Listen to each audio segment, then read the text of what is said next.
Hi, Inonga here and welcome to Overflow Chat.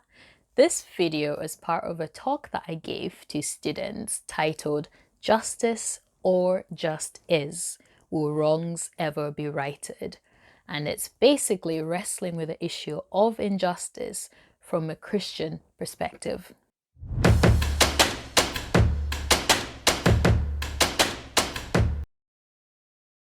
So I think just being asked to speak on the topic of justice and thinking through whether wrongs or injustice will ever be righted is really a topic that's never far from my own mind personally. The issue of injustice is one that I have wrestled with for a very long time and actually continue to do so. As a child, growing up in Zambia, in Zambian culture, I noticed very quickly how unfair life was. Injustice was all around me. And in that context, I picked up on the fact that at the heart of many of these injustices in that context was corruption. I saw a beautiful nation, rich in resources, held back by its beauty and potential by corrupt leaders. I saw greedy leaders line their pockets and get richer and richer at the expense of the very people that they were meant to serve. And as I looked on, it made me sad. It still makes me sad as I look at the impact that that has. It also makes me angry, mostly because they get away with it time and time again. And outside of that, well, in general, in life in general, I read the headlines of murders and assaults where the perpetrator sometimes goes free. And it's not because they were innocent, but simply because the prosecution did not have enough evidence. And my heart aches for the victims. Will they ever get justice? And of course, many of you have seen how unfair things can be in this world for yourself. You may see it from a distance, kind of as you switch on the TV and watch the news, or you may read about it online. Or you may know someone that has experienced some kind of injustice personally, or you may have even experienced it yourself and felt the combination of hurt and sorrow and anger. And you too may have asked the question, will there ever be justice? I'm not going to lie, these are hard questions. I'm not going to pretend at all that they're easy to grapple with. And if you have asked these questions, well, I want to pose some questions to you from the get-go. What is your answer to these questions? What is your answer to injustice? What does your worldview, that is your system of beliefs through which you see the world, what does your worldview say about these questions? What is the answer that it provides for them? Well, I'm going to run through a few of those some of those worldviews. In my observations, I've noticed a few patterns of how these different worldviews and belief systems make sense of a world and what they therefore say about injustice. And you may fall into one or more of these categories, or maybe even none of them, but I'll go through some of them. The first one I want to think of is more New Age thought. This is more modern, I would say, in recent times. You may have heard of things like the law of attraction. So that is the belief that all realities begin in the mind. And as you take action towards a goal or reality through thought, word, and deed, then the universe will conspire to help you. So positive thoughts bring positive consequences, and likewise, negative thoughts bring negative consequences. And so it's all about positive thinking. The worldview is all about positive thinking. Good vibes only, hashtag good vibes only. That's where that comes from. And good energy. And the key is that you have the power to create these things. You create your reality, as it were. But what happens when tragedy strikes? What does this worldview say then? Well, it seems to say, work harder. Try thinking more positively, more positive vibes, remember? You just need to think rightly, and then your reality would change. And so the weight of life and so many things that honestly are really just out of your control, they depend on you. They start to depend on you. And it is crushing. And so when you cry out, why, in the face of injustice, the material universe cannot speak. There is simply silence. It offers no hope for the sufferer of injustice. So maybe you're not New Age thought, maybe you're more Eastern thought. Some of those overlap. But maybe you like the idea of karma. That is the law of cause and effect in an individual's life. So karma says that you are what you are and do what you do as a result of what you did in a previous life. So in this life, essentially, you get what you deserve. So I don't know if you've seen in conversations where there's an individual that maybe isn't particularly nice and people don't like them, and just so I hope karma gets them. And when something happens that maybe they get what they deserve in some kind of way, there's almost this, oh, thank goodness karma got them.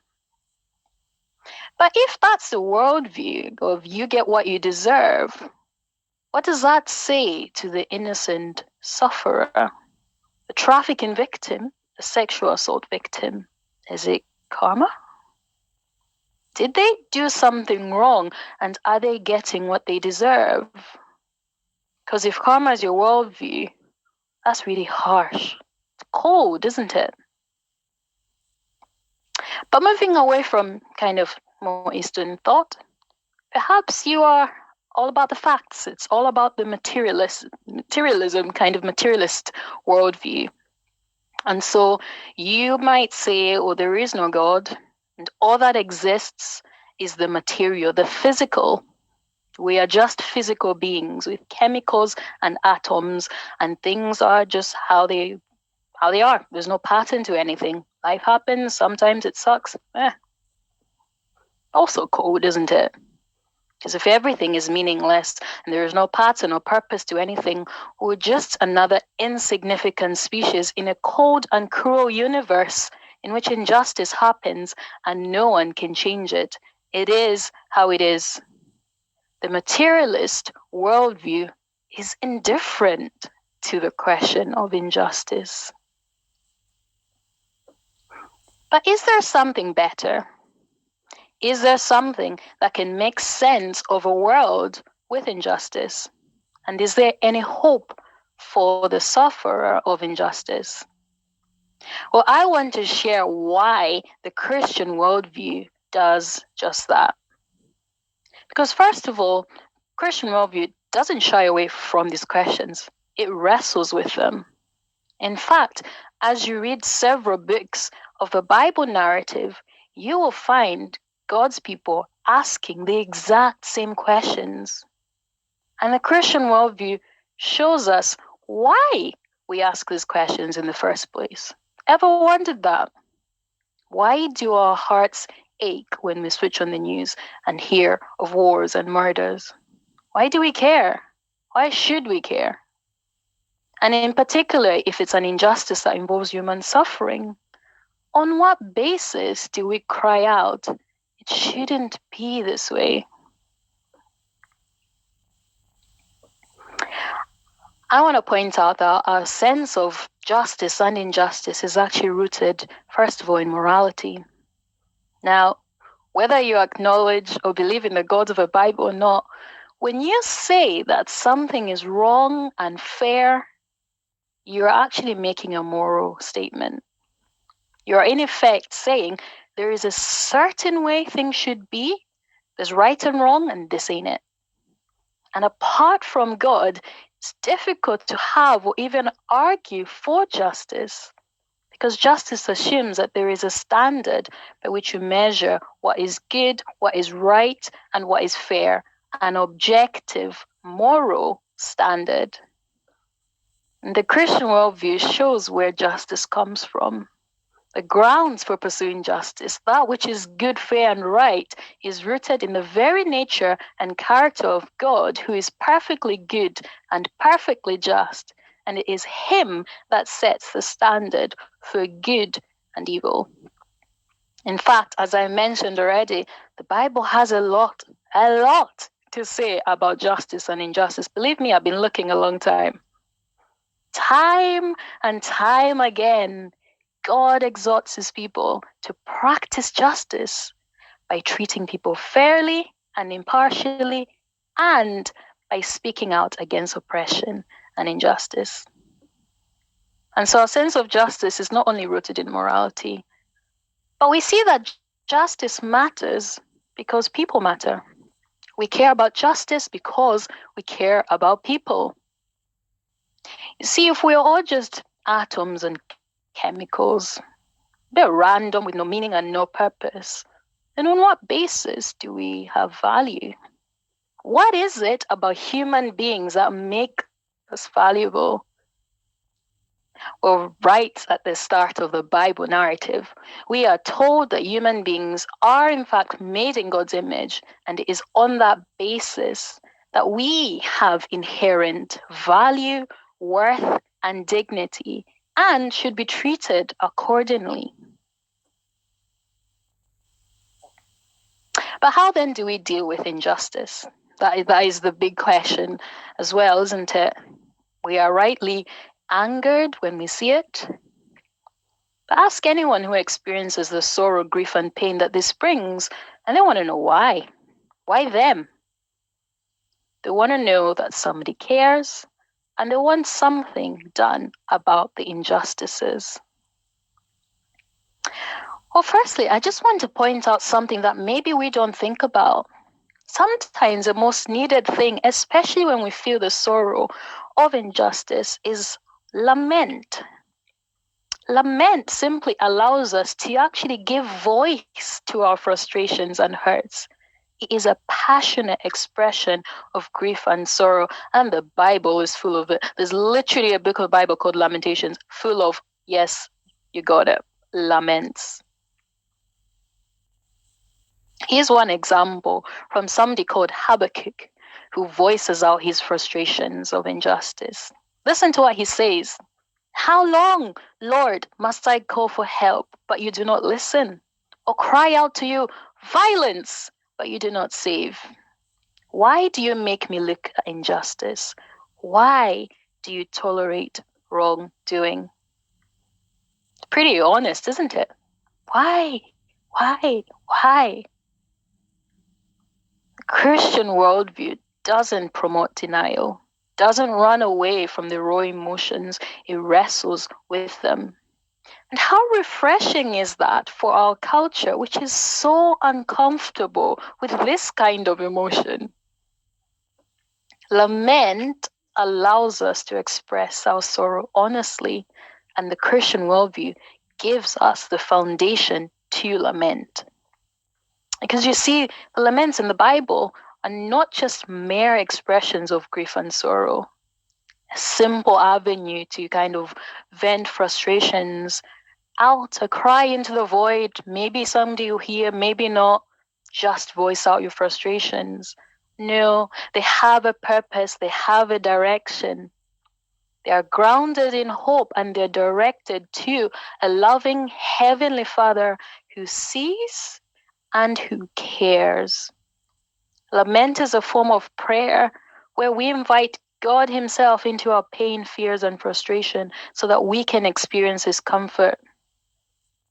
This is the beauty of a Christian worldview, that the God who made us and knows us and loves us invites us to cry out to Him. Contrary to what we might think about what God is like, He is not a distant, indifferent observer to our pain. How do I know? Because He experienced it Himself. He has been abandoned, abused, rejected, and He has faced the biggest injustice in the history of injustices. We see that in the person of Jesus, God in the flesh, who died a cruel death at the hands of wicked men after an unfair trial. And not only has Jesus Christ, God in the flesh, experienced the suffering of injustice and therefore is actually able to empathize and weep with us.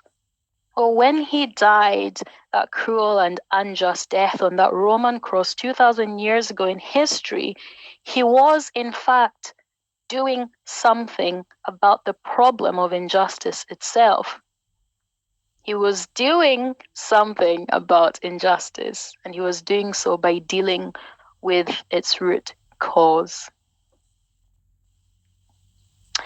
I want to point out that injustice exists because people are wicked. You see, we like to think that human beings are primarily good and they just sometimes do bad things. Get in the wrong crowd and then they do bad things. But observe the world long enough, you'll see that that is simply not true. War after war, genocides, as people kill each other simply because they're a different tribe or race. It's not a them out there problem. The people in the past, they didn't just lack education. It's a humanity problem. It's an us problem. We people, we are the problem. And Jesus says as much. Here's what he says about the human condition, the human heart, what we are really, really like. Jesus says, what comes out of a person is what defiles them. For it is from within, out of a person's heart, that evil thoughts come. Sexual immorality, theft, murder, adultery, greed, malice, deceit, lewdness, envy, slander, arrogance, and folly. All these evils come from inside and defile a person. Now, when Jesus was saying these words, he was actually responding to the religious leaders of his day who thought you could just do religious duties, good stuff, and then boom, sorted. And Jesus was like, nah, it goes deeper than that. You're not dealing with the root of a problem. There's a human heart problem, and that is the cause of strife and evil. If you think about it for a moment, what is the heart of corruption? Is it not greed? Or is it heart of murder? Is it not hate? Jesus says the human heart, our hearts are corrupted by what the Bible calls sin, which affects every thought, every action, every word and deed. It's not just the things we do, it's in our very nature. And Jesus says he came to deal with this problem, the human sin problem, and that's what his death on the cross does, making it possible for our hearts to be changed and transformed. And that is the hope which he holds out for every person to trust him for. But you see, how do we know that what he did achieved the goal for which he wanted it? How do we know that Jesus really did deal with the problem? Well, he didn't stay dead. He rose again and demonstrated through the resurrection that what he said he was going to do was in fact done. And it is in fact on the basis of his resurrection that he offers future hope as well. Future hope for injustice, future hope for our human condition, our sin problem. You see, this is the promise of the Christian worldview. That yes, Jesus has done something about the problem, the human problem. He is doing something about it, but he will do something about it in a finality kind of way. He will return to bring perfect justice, perfect peace, perfect hope. Injustice is real. It hurts. But the Christian worldview says it is temporary. It won't exist forever. Why? Because the root of it will be destroyed forever. God himself will right every wrong in a renewed world, a new creation. This is the ultimate hope that the Christian worldview gives. And notice that it's all centered around the person of Jesus. And so that's where I want to end tonight, to invite you to consider Jesus for yourself and to trust him. Yeah. Yeah, he absolutely does. And the reason we can say that he does is because when Jesus came to this world, he actually comes to show us what God is like. So we know what God is like and what God cares about when we look at the person of Jesus. So I would invite you to read the Gospels and just see how Jesus interacts with people on a personal level. When he is in a crowd and things are going on and people want to listen to teaching, he stops to speak to individuals, and not just any individuals, individuals that were insignificant in those societies. He stops to speak to women. And in first century Palestine, in those days, what would a teacher, a respected teacher like Jesus, wouldn't even dare do that. So many times we see him, like that's what the gospel is full of. It's just full of personal interactions where Jesus speaks to people, he sees them, he cares about them, and he speaks personally into their pain. And sometimes he challenges them about their worldviews as well. We just see so many of those personal interactions. In fact, in one narrative in John's gospel, Jesus weeps, and not because he couldn't do anything about the situation. His friends had lost their brother, and Jesus knew he was actually going to raise him. It's the story of Lazarus in John's gospel. But he weeps, and he weeps because he cares about the two sisters who've lost somebody. And so when we see a savior, Jesus Christ, who looks at people, speaks to them personally, weeps with them, and speaks compassionately into their seemingly insignificant lives, we see that that's what God is like. And so, yes, if you're listening, God absolutely cares about personal suffering. He's not indifferent, and you're not insignificant. And it's precisely because he made you and that you're precious and valuable to him. So I think that's great and comforting. Why do I need to believe in a God to take it all away when I could just do something about it myself? Yeah. Because you can't. Is probably the simplest way to do that.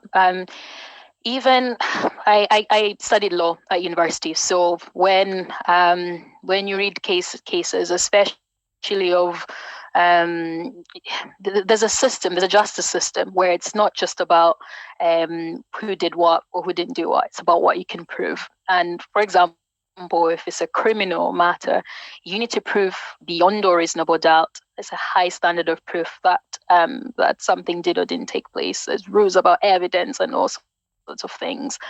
And so I love, the people that do human rights work and things like that. But even they will tell you how frustrating that work is. On the ground, in reality, it's frustrating because you see guilty people walk away. And so I'm absolutely not saying we shouldn't try and do things about injustice and try and make things right. The reality is it's impossible for any individual to actually right every wrong. Firstly, because of human limitations, you simply don't have the knowledge of everything that somebody's done wrong. How many times do we hail somebody as a hero and we find out later, Jimmy Savile, they were a pedophile? You don't have that knowledge. Even somebody that you think they're great, you simply don't know what they did. And so because of our human limitations, what we can and can't do, also what we do and do not know, might be injustices that you know about.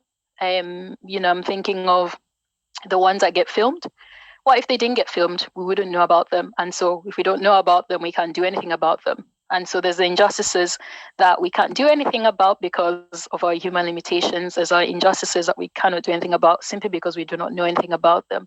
But then also there's some injustices where it's difficult to know what the right thing is to do because we just don't have all the information available.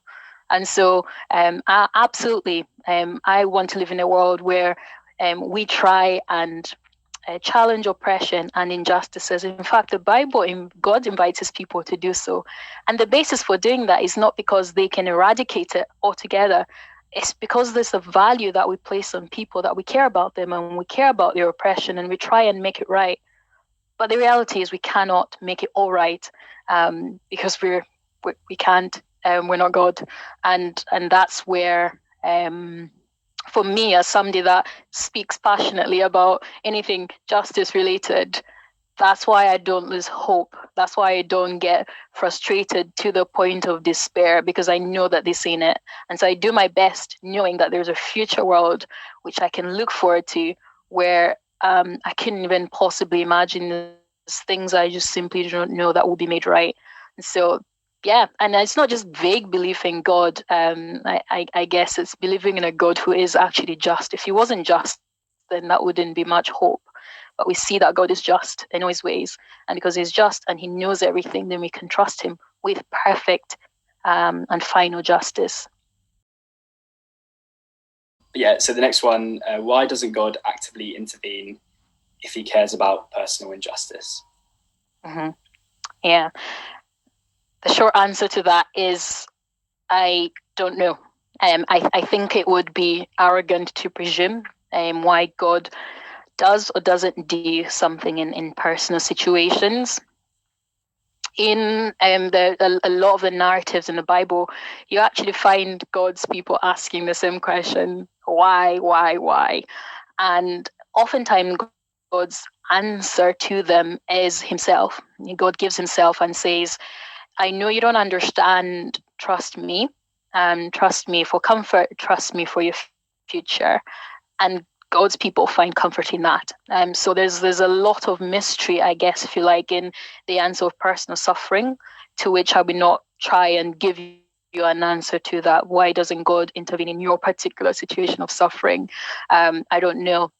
What I do know is that he has done something about it in one sense, on the cross through the person of Jesus, and he offers the comfort which is difficult to explain in human terms. It's a comfort that only he can give, because only he actually understands exactly how you feel.